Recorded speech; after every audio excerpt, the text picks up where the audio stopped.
potentially another couple of months to finish up what we have left. So, there is that part to it. I didn't know that part. Hey guys, welcome back to the channel. Thanks for stopping by again. If you haven't already, go ahead and subscribe and go ahead and hit the like button below to help get this video out to as many people as possible. We want to thank you guys so much for your subscriptions and your likes and your comments. That helps us kind of keep this going, and it helps inform us on what you guys are interested in, what you like, what you want to know. If you have other questions, things that we have not addressed in previous videos, things that you are just burning to know, please leave those questions in the comments so that we can create a Q&A video with your questions. Yeah. And then so today's format will be a little different from a lot of the other videos that we've done in the past. We're kind of taking it back to the original video, that first video when we had to sit down, chat with you guys. Yeah. Just kind of more of a, conversational piece than us just throwing information at you guys. So. The feelings. For those of you who may be new here, I'm Christina, this is Byron, and we are building our own custom home.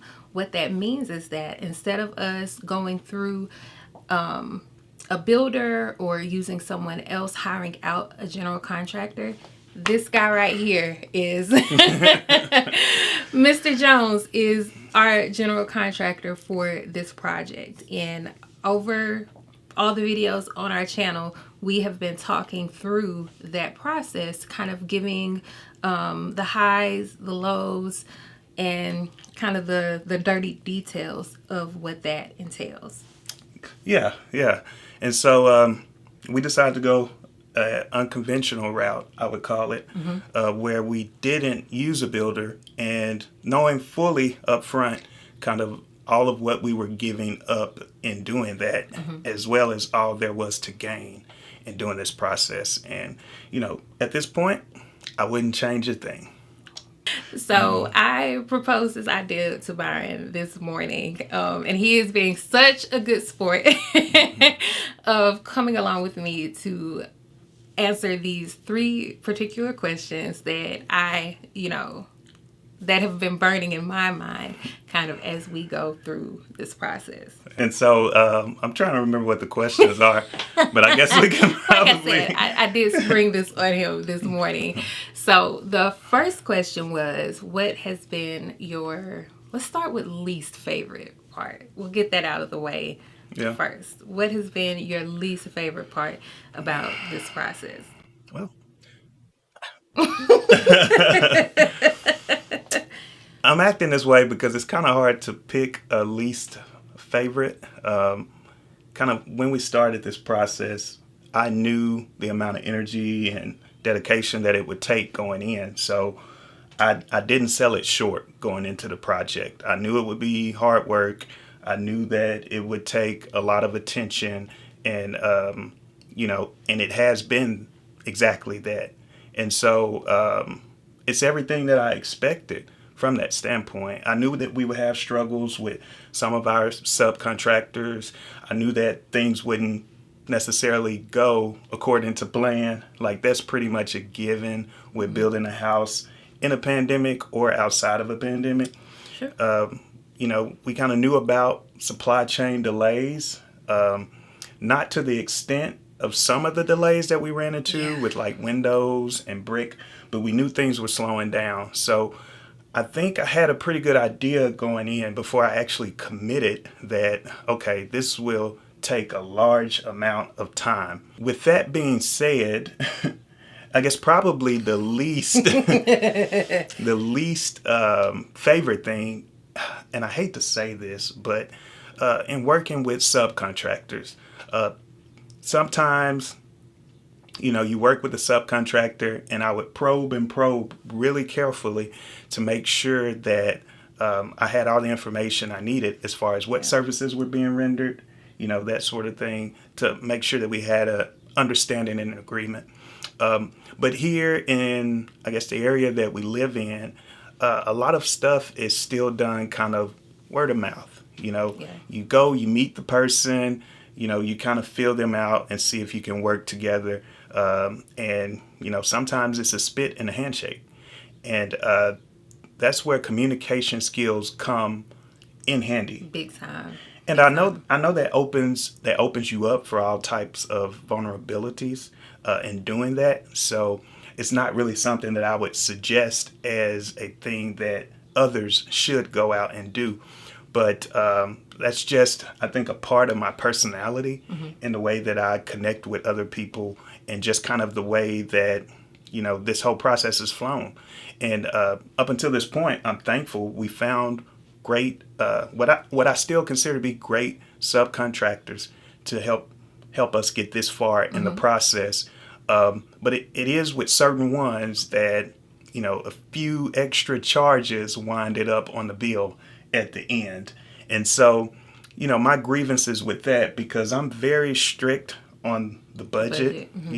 How much are we going to, save by taking on this extra work? So that was really a main motivating factor.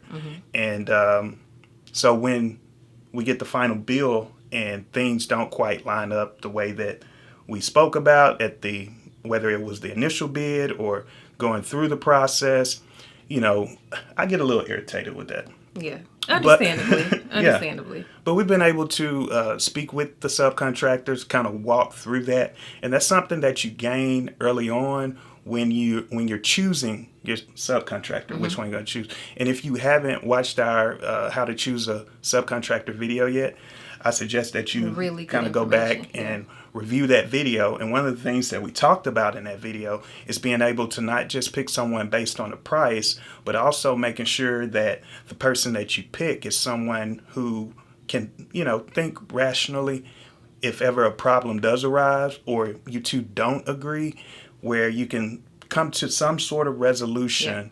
And both parties feel like, okay, this is fair, things are settled.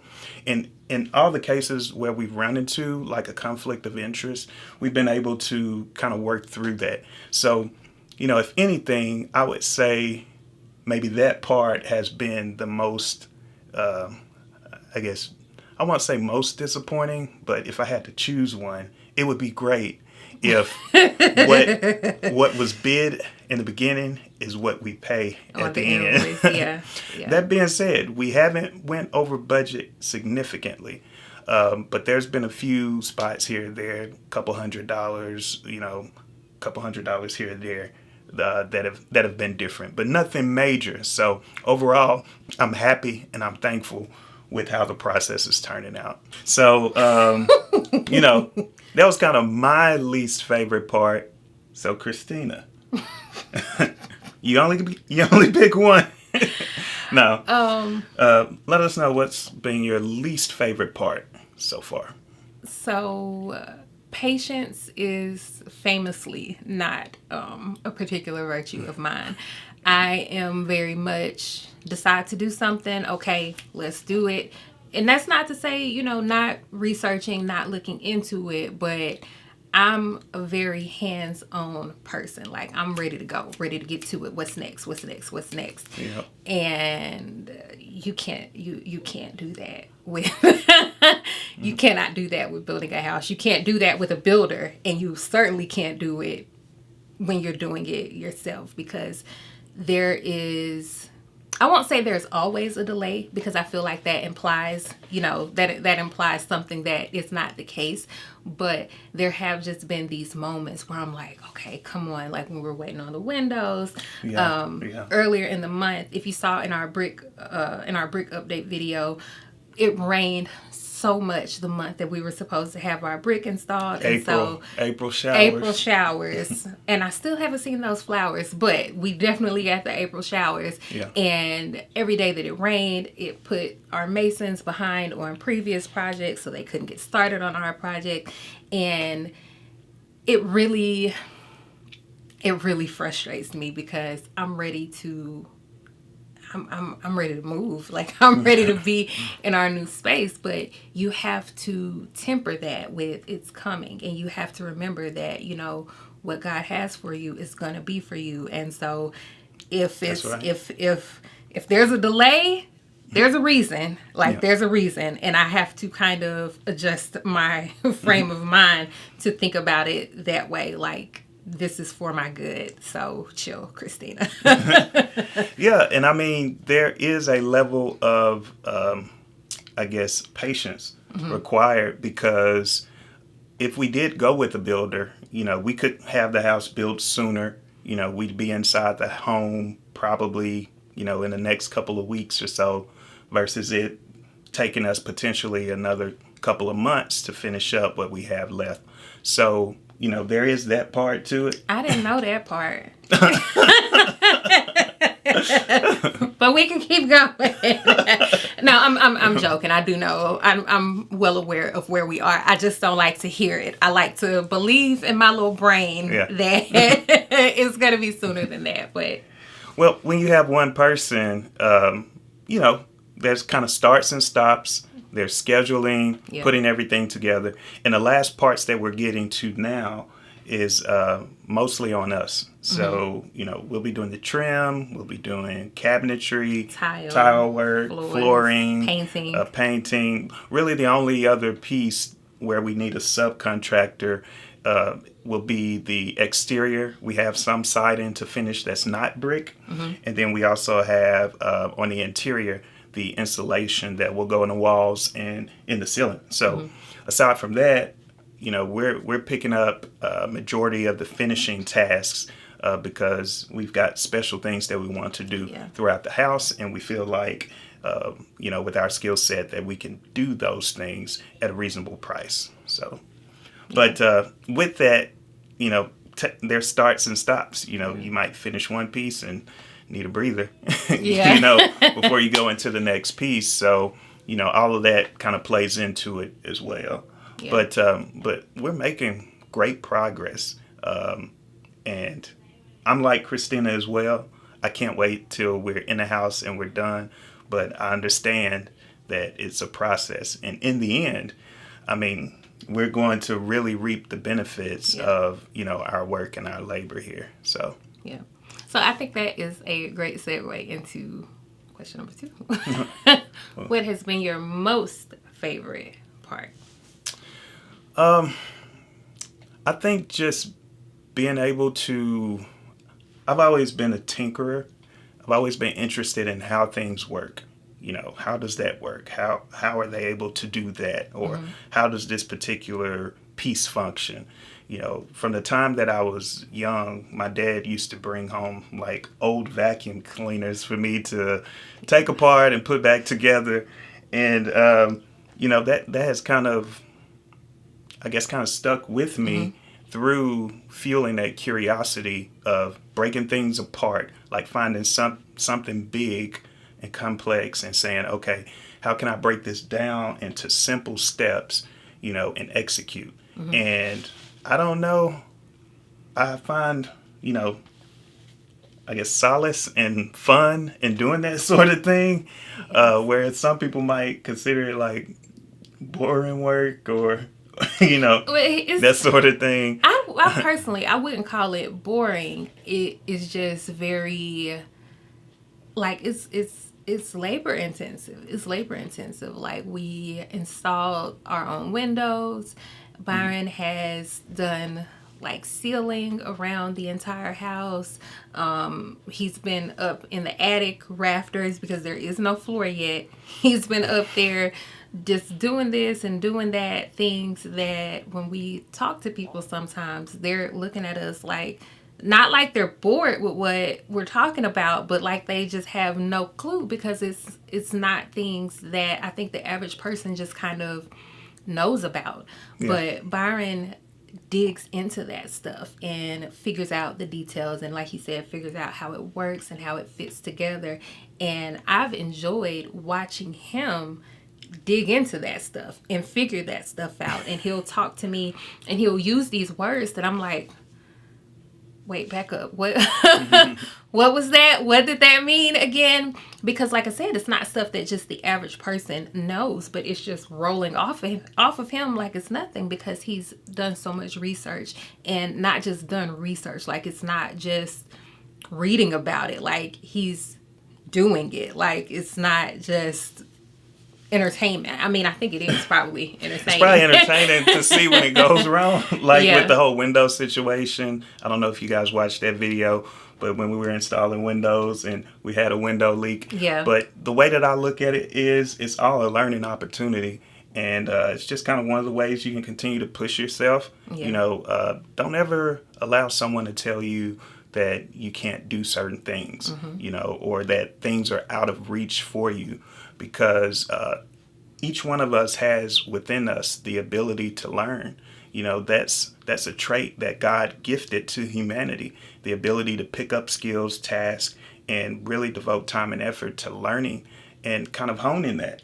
And, you know, sometimes we hear inner voices in our head that tell us that we can't, or that, you know, we're not in the right spot to be able to do something like that. And listening to those voices, you can miss out on opportunities. And so for me, it's always been about, okay, what other skill can I pick up, you know, and just enjoying the process of learning along the way, you know, and that's the important part. You have to enjoy it. Like if overall you're not enjoying it, it'll be hard to continue. And sometimes there's some days that are good. There's some days that are frustrating. Like when we're dealing with those bids that come in and they're different. But there's other days when it's like, man, this bid, you know, this final bill came in just exactly like how we bid it up in the beginning. You know, I'm so thankful for subcontractors that are like that. If you're a subcontractor and you're watching this video, you have my vote. You know, so just the process of picking up another skill, learning something else, you know, I find, you know, joy in that as well. So, my most favorite part is, I think, kind of semi-related. Like, I have enjoyed watching it come together, watching it go from something that we just kind of were talking about, and then it went from just like an idea to a blueprint. And then it went from a blueprint to a very different plan. And we, you know, poked at it, changed this, changed that, moved it along. And then it went from a blueprint to a hole in the ground, then concrete in that hole, and then, you know, a foundation, and then sticks or framing, and then a roof, and then windows, and now brick, and just kind of seeing every part of it as it just grows and develops. It's almost, it's a little like having a baby, like just those different stages of growth and development, and seeing how it turns out. And I'm excited to see, you know, once we birth this thing, what is, you know, what it's gonna look like in the end. That's been kind of my favorite part, is watching that growth and watching that development happen. Yeah, and we're kind of getting to that stage now where we can put all those finishing touches on it, and it's really gonna come to life.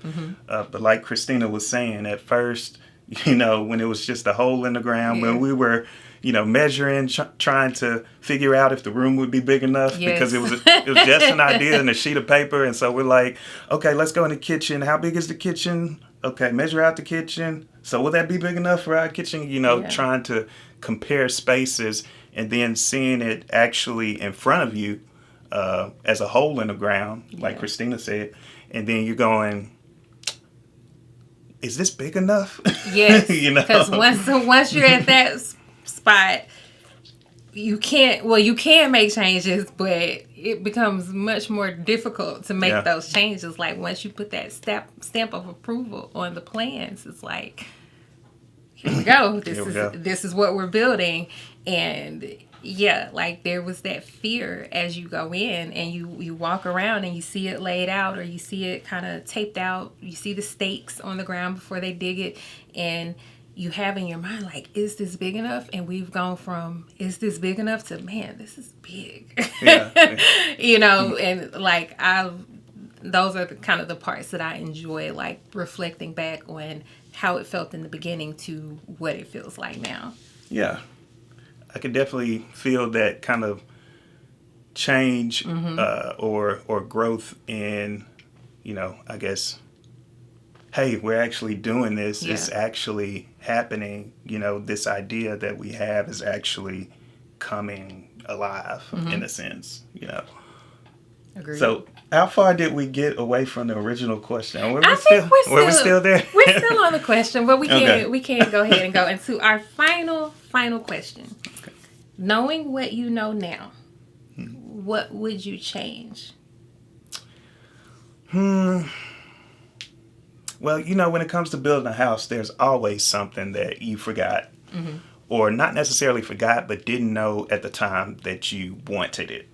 And, that's kind of the case. There's a few things that we did know we wanted. Yeah. So my main thing going into this house was that we'd hit a certain square footage. I didn't want a very big house because I didn't want to pay taxes, insurance, and all the extra items that came with it, like mortgage payments, all of that. Materials. Materials. So, we had to strike a balance between what was big enough and what wasn't, too big. Yeah. And I feel like we hit that balance pretty well. We definitely could have afforded, a bigger house and gotten more. But then with that comes more maintenance, more costs. And then we probably wouldn't have been able to completely pay off a bigger home like we're doing with this home. Yeah. So after it's done and it's complete, we won't have a mortgage on this brand new home that we have. And I just think that's a blessing. Absolutely. And I think that part of that is just by having a plan, understanding that, okay, there'll be delayed gratification now. So much. But, we don't have to send that interest payment off every month, to a bank. This home will be ours outright.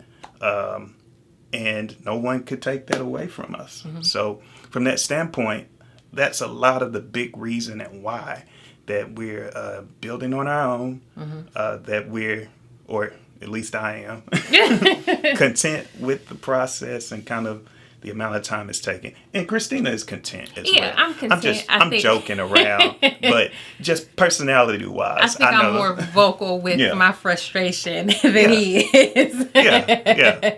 And, but, we both understand it's a process, and we both see the bigger picture at the end where it's like, when we're done with this, we don't have a mortgage. Yeah.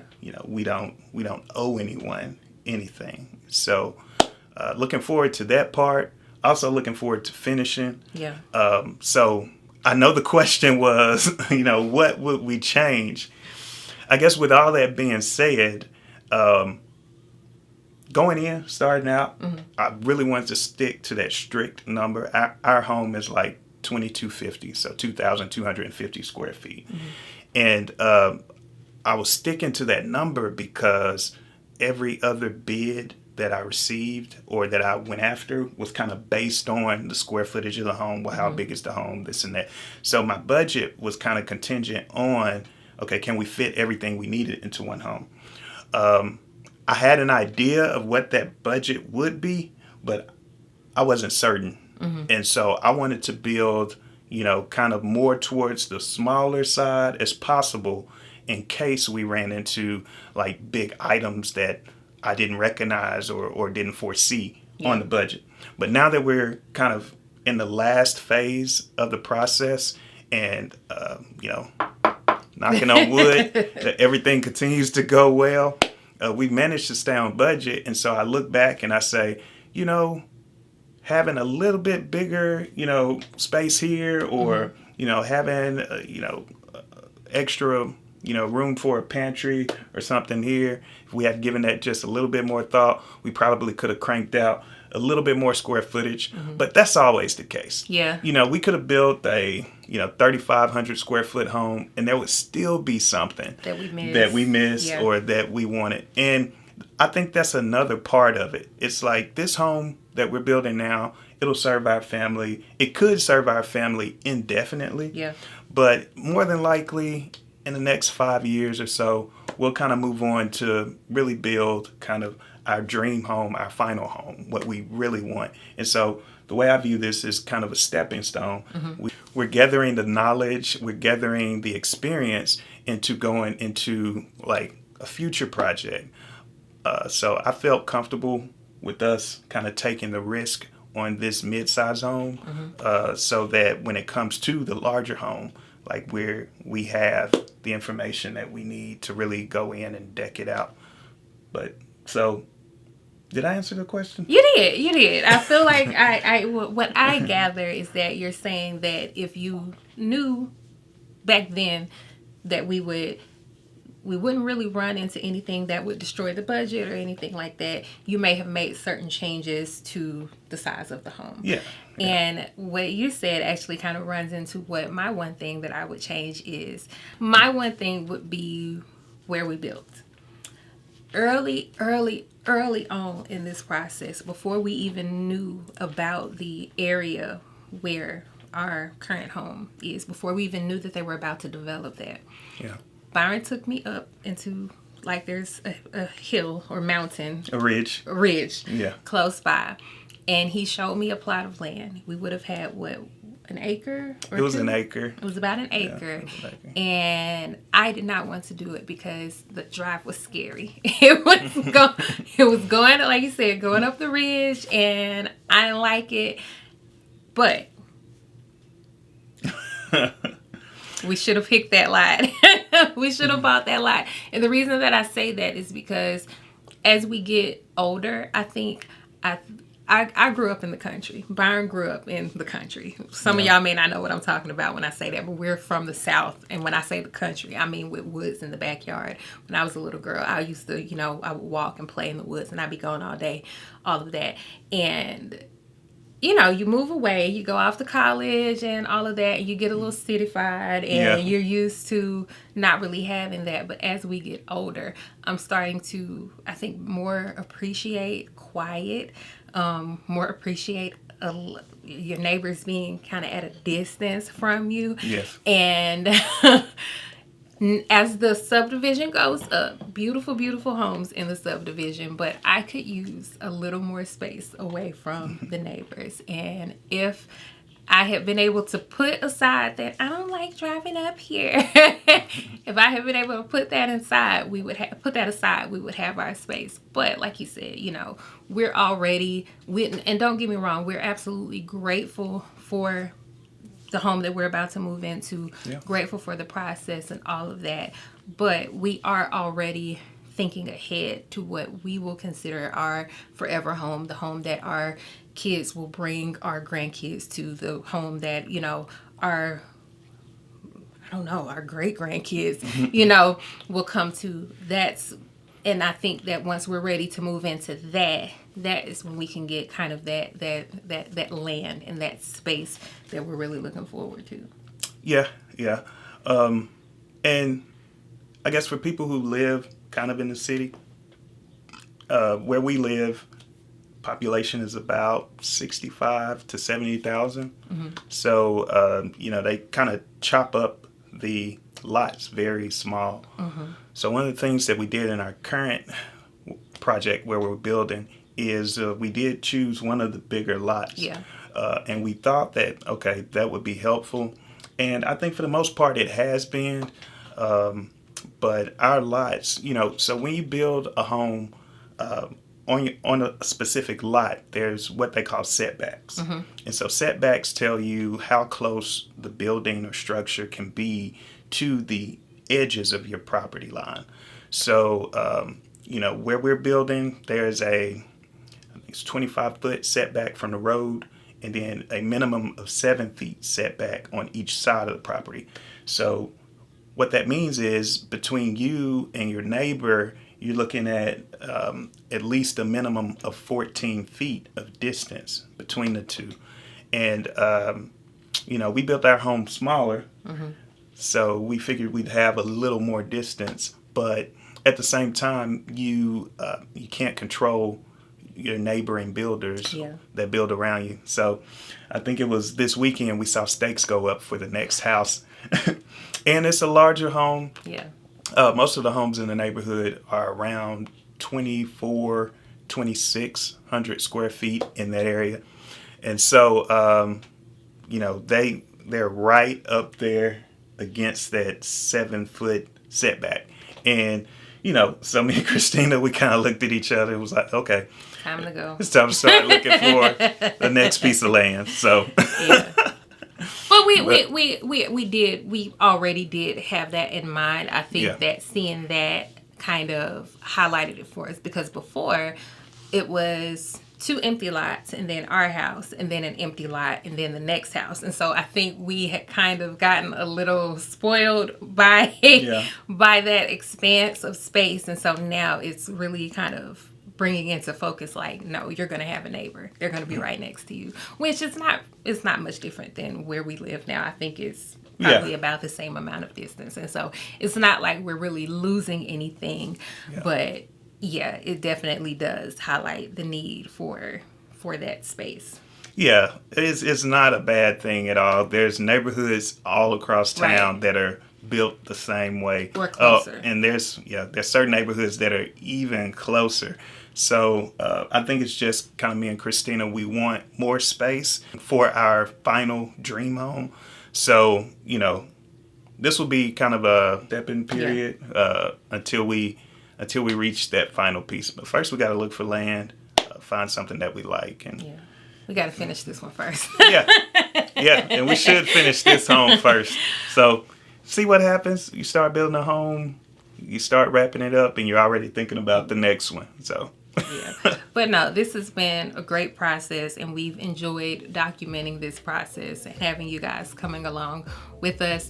Hopefully you enjoyed us doing a little something different today, just kind of talking about our feelings along the way so far. And if you have not, make sure you hit that subscribe button. And again, if you have questions about anything that we talked about today or anything that you've seen on previous videos, drop those questions in the comment box below, and we'll include those when we do our Q&A video sometime in the near future. All right, so thanks for stopping by the channel.